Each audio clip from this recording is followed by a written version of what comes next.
Bismillahirrahmanirrahim. Welcome to Superior Group of Colleges Learning Management System. I am Muhammad Waqar Shoaib, your physics teacher. The chapter we are going to study is chapter number 6, that is fluid dynamics.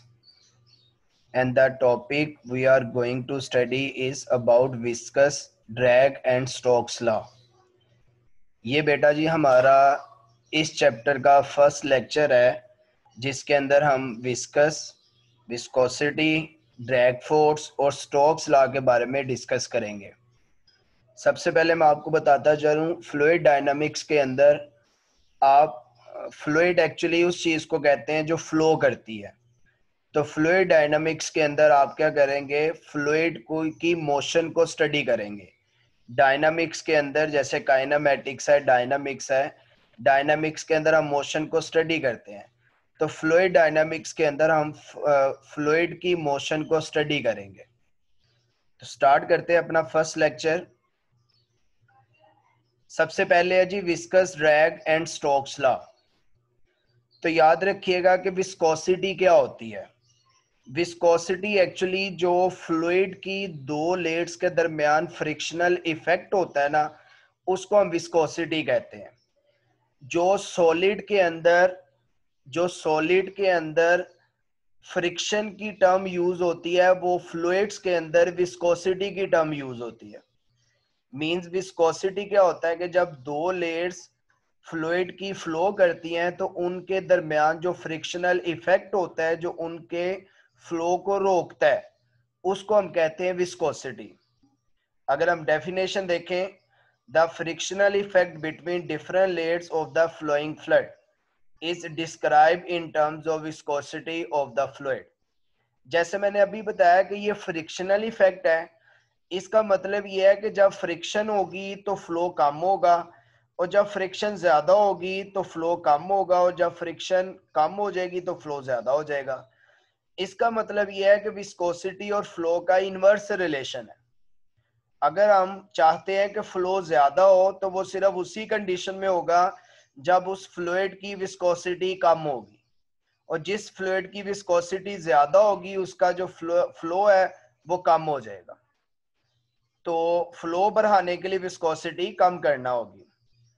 अब अगर हम example देखें तो जो हनी है ना, हनी शहद, उसकी विस्कोसिटी वाटर की विस्कोसिटी से 100 टाइम्स ज्यादा है। हनी की viscosity with respect to water viscosity 100 times ज्यादा है। इसका मतलब है कि पानी की जो फ्लो होगा ना, वो उस शहद से 100 टाइम्स ज्यादा होगा। अगर शहद की विस्कोसिटी 100 टाइम्स ज्यादा है, इसका मतलब है कि फिर पानी का फ्लो 100 टाइम्स ज्यादा होगा उससे। तो ये फ्लो और विस्कोसिटी का इनवर्स रिलेशन याद रखिएगा।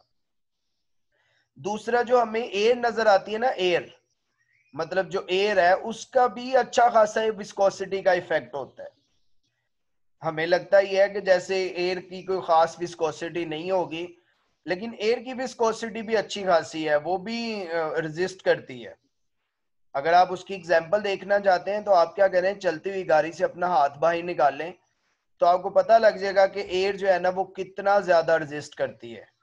इसका मतलब है एक एयर की भी विस्कोसिटी अच्छी खासी होती है।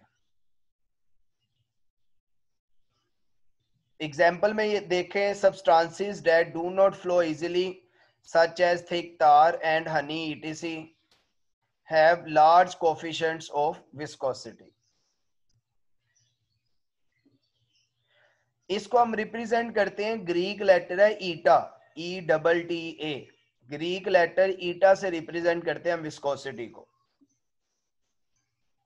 इसमें कुछ अहम बातें याद रखिएगा कि विस्कोसिटी जो है वो तकरीबन जितनी भी फ्लूइड की टर्म्स में आती हैं एग्जांपल, उन सबकी विस्कोसिटी होती है।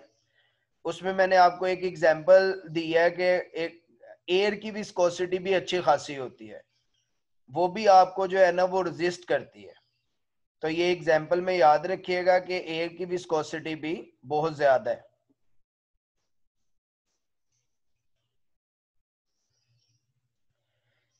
ये कुछ विस्कोसिटीज देखें जिनके अंदर एयर की है 10⁻⁻⁵, वाटर की 10⁻⁻3, इथाइल अल्कोहल की 1.2 10⁻⁻3, मरकरी की 1.5 10⁻⁻3, और सबसे ज्यादा देखें मोल्टन ग्लास की 10⁻12। ये एक टेबल जस्ट ड्रॉ किया गया जिसके अंदर आपको विस्कोसिटीज का आइडिया देना था कि विस्कोसिटी जो है ना वो कितनी ज्यादा है। नेक्स्ट है ड्रैग फोर्स क्या होती है।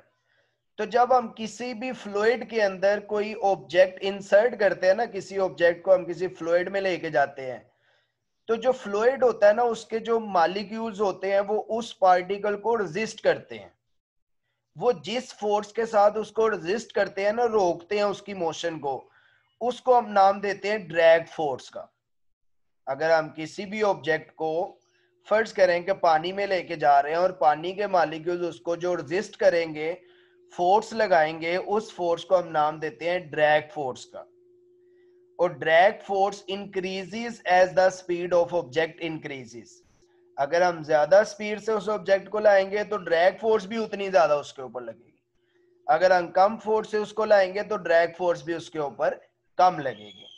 तो ये भी फ्लूइड की टर्म में यूज होती है ड्रैग फोर्स। इसको भी याद रखना है कि ड्रैग फोर्स जो है ना रिटार्डिंग फोर्स है, ये रेजिस्ट करती है उस ऑब्जेक्ट की मोशन को जो कि उसके अंदर आ रही है, और इसको कैलकुलेट करना इजी नहीं है ड्रैग फोर्स को। फिर हम इसको कैलकुलेट करते हैं स्टोक्स लॉ की मदद से। स्टोक्स लॉ क्या कहता है कि वो जो फोर्स है वो 6 पाई ईटा आर वी के इक्वल है।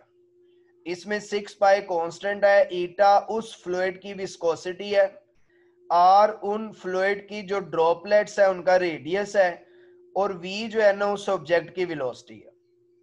तो ड्रैग फोर्स आप देख सकते हैं कि ईटा भी कांस्टेंट है, आर भी ऑलमोस्ट कांस्टेंट अगर हम एक ही फ्लूइड की बात करें। तो ड्रैग फोर्स डायरेक्टली डिपेंड कर रही है वेलोसिटी ऑफ ऑब्जेक्ट पे। जितनी तेजी से उसको मूव करवाएंगे आप उस फ्लूइड के अंदर, उतनी उसकी फोर्स ज्यादा लगेगी उसके ऊपर। लेकिन अगर हम ज्यादा फोर्स उसके मूव करवाएं वेलोसिटी के साथ, तो फिर इन दोनों का डायरेक्ट रिलेशन नहीं रहता। वो रिलेशन सिर्फ स्लो स्पीड के लिए फोर्स का और वेलोसिटी का डायरेक्ट रिलेशन है, उसके बाद ये डायरेक्ट नहीं रहता। तो ये 3 टर्म्स हमने आज डिस्कस की हैं जिनके अंदर विस्कोसिटी थी, उसकी एग्जांपल शॉर्ट क्वेश्चन है, ड्रैग फोर्स, और ड्रैग फोर्स को फाइंड करने के लिए स्टोक्स लॉ, ये भी शॉर्ट क्वेश्चन है। ये बेटा जी आज का हमारा फर्स्ट लेक्चर था। जज़ाकल्लाह।